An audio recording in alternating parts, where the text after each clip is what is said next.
most recently we had our adventure with the solid rocket boosters, and the solid rocket boosters were brought in on a truck, and we have video of that.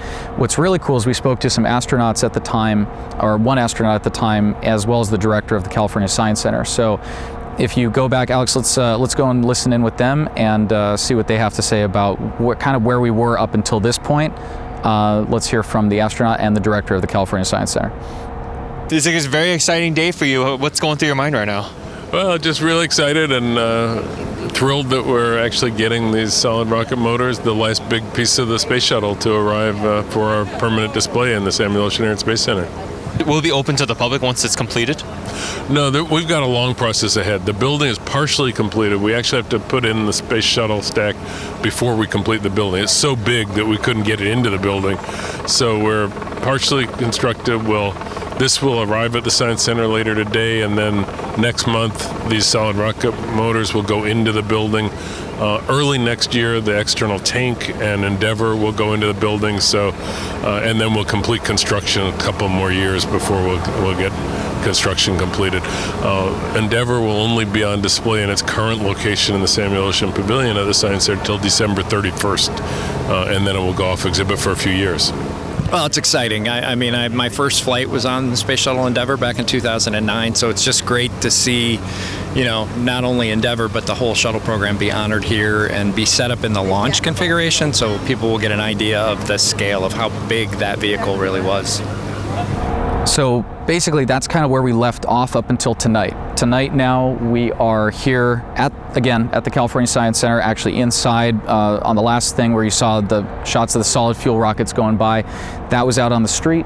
We're now inside. We've got this massive, massive crane behind me. It's like a 200-foot, I think it's probably about a 200-foot crane up here, massive heavy lift crane. That crane is going to be lifting that fuel tank, which was the main center fuel tank for the shuttle on launch, which you would always see it between those two solid rocket boosters, which actually, funny enough, you can see behind me over my right shoulder. They're already in position. The crane is going to lift this tank up and hopefully put it in the right spot. I'm sure they will. They've taken a lot of time to do this right, and it's incredible to see it here. And just the sheer scale and size of this whole project is amazing. But once it's done, the idea is to have the fuel tank, the center fuel tank, the two solid rocket boosters, and the space shuttle attached, all assembled here behind me at the California Science Center. So a little bit of a wild, just a crazy story of them moving all of this equipment here. Again, the solid rocket boosters, as you heard, were being restored off-site. For them to drive them down here was a huge endeavor, no pun intended. But for them to set it up for all the Angelinos, basically the whole city of Los Angeles and the county, to come down here and see that is a really special thing. I remember it was a huge part of my childhood, seeing the space shuttle launches. And when I was a kid, I remember you could actually hear the sonic booms when they were landing, when they were coming back into atmosphere. So definitely holds a really big place in my heart as far as space exploration, obviously for the United States, but especially here on the West Coast. I mean, to see this here is absolutely incredible. So we're gonna get some shots of the tank getting lifted up, and yeah, that's the brief history of the shuttle getting moved here to the California Science Center. But again, really, really awe-inspiring, and I can't wait to see this thing get in the air. So we're gonna get some B-roll shots of what's going on, and yeah, we'll take a look.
gonna go a little bit smaller on this.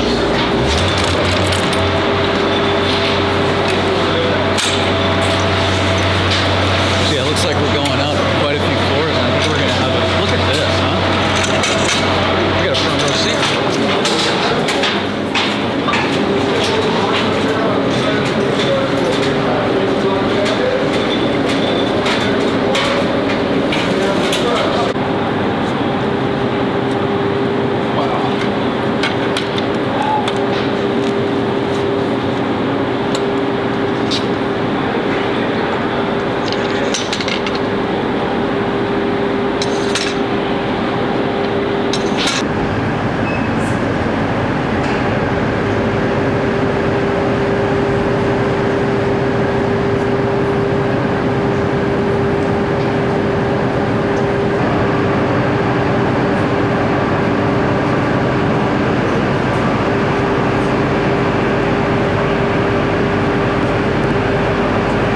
Incredible project behind you. It is. I'm trying to think of like even where to start, but just to stay focused on what's going on behind you tonight. Yes. What are we looking at? What are you guys doing with it? Kind of run me through just the basics of what's happening this evening. Okay, we're mating the external tank, which is a large orange component of any space shuttle stack, to the upright solid rocket motors. They're called solid rocket boosters that you see in the background there. And what we're actually doing is assembling a major part of a space shuttle full stack. So the stack is not just the orbiter, which is the spaceship, in our case it's Endeavour, that astronauts ride in. It's the equipment that gets that orbiter to the speed it needs to stay in orbit and not fall back to Earth. That's the external tank and those solid rocket boosters. They work together as the propulsion system for the Endeavour. Yeah, the final goal is to assemble a near-flight ready space shuttle, all authentic parts. So the external tank that you see us lifting this evening is the only part of the shuttle system that was not reusable. The only reason we have it is because an earlier tank had a problem, and that problem led to the disintegration of one of the other orbiters at Space Shuttle Columbia. That was in 2003. So the tank that we have, ET-94, was used for engineering testing, and it was never flown. That's why it was not sacrificed and did not burn up on reentry, which is what happens to the tanks. We have it, and so we were able to mount a full stack shuttle. It's the only authentic one in the world. I was just about to ask, and that'll be my final question. Is this the only example, when it's done, of course, right, of a shuttle pack ready to go? That's right. This will be the only example of a fully authentic space shuttle stack anywhere in the world in launch configuration. Yeah. That's pretty incredible. Yeah, it's incredible. Yeah, it's been 33 years in the making. It's been a long time. So this is a wonderful evening. It's great to see. How long until you guys think it's going to be completed with the shuttle and everything done? The shuttle will probably, if we're lucky and the weather holds for us, and wind is always a factor, we'll be mating the Endeavour to this waiting stack probably at the end of January. Wow. And then the shuttle will stay off display. We won't open. You see, we're still constructing the building around it. So we've got the building construction and the exhibit development going on at the same time. And so we've got about 100 other artifacts of varying types, some quite large, that are going to take about 2 years to put into the building. Obviously well worth it at this point. I think so, absolutely. We've been working really hard on this for a long, long time. It's incredible to see the whole thing come together. Yeah. Again, from seeing it fly over LA Oh, totally, yes. streets to now this is really definitely well worth it for the Angelinos. They just put the tank up. We shot a time lapse here on the Blackmagic. You can see the fuel tank coming up. We were inside, we got some shots in there. Tay and I were freezing, we couldn't take it anymore, so we came back out to the car to warm up. Obviously the time lapse shot is fantastic. We already have our interview with Ken, that was great. And he did a fantastic job of outlining, as you guys saw, what is going on today, the reason why we're out here, and why this is such an important part of the assembly of the entire shuttle pack, is what they call it, which includes, again, the solid rocket booster, the fuel tank, the center orange fuel tank that we see, and the shuttle itself, of course. Being inside there, I have to say, looking at what they're building in there, how it goes basically underground, where the base of the shuttle is going to sit with all of those components, and seeing just how tall those those solid rockets are. It's absolutely incredible. You can see now the size of the crane going up here, well over 200 feet. We've got the guys up on the basket going up to inspect the fuel tank to make sure that everything is in position and where it needs to be, which it does appear to be correct. Everything looked very smooth, and it is just hanging there. We looked at the time lapse, and it's actually moving. It's hard with the naked eye to see it, but it is hanging there. Again, you can see, I don't know if you can see it, the A12 behind me, which again became the SR-71 program. I didn't know they had one here. I'm actually shocked to see that when we walked over. I was genuinely like, holy cow, because normally you see those inside and they're usually pretty well protected, but to see one just out there was kind of amazing. It's also, I don't know, it's been a wild night with this stuff, but again, this is where we're at this point. Per Ken's information, the final assembly of the shuttle, just to reiterate what he was saying, this is the only place you can find it.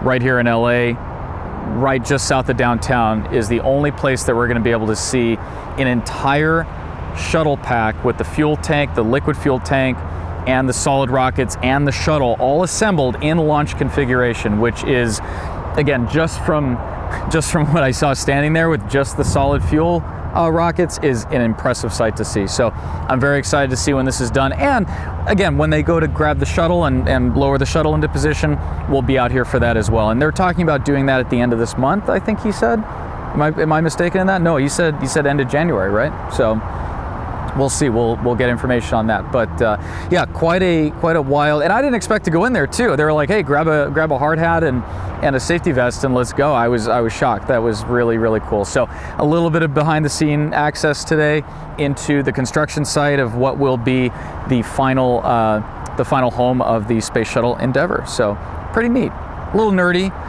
compared to our usual stuff, but I think it's pretty cool. It's pretty spectacular. Absolutely. So we'll wait for the next move. If they do pick it up and bring it over, that's going to be incredible as well. But we did shoot that time lapse. So Alex, let's take a look at how that came out. I think it came out pretty good. Let's take a look at that time lapse, and then yeah, we'll be on to the next one.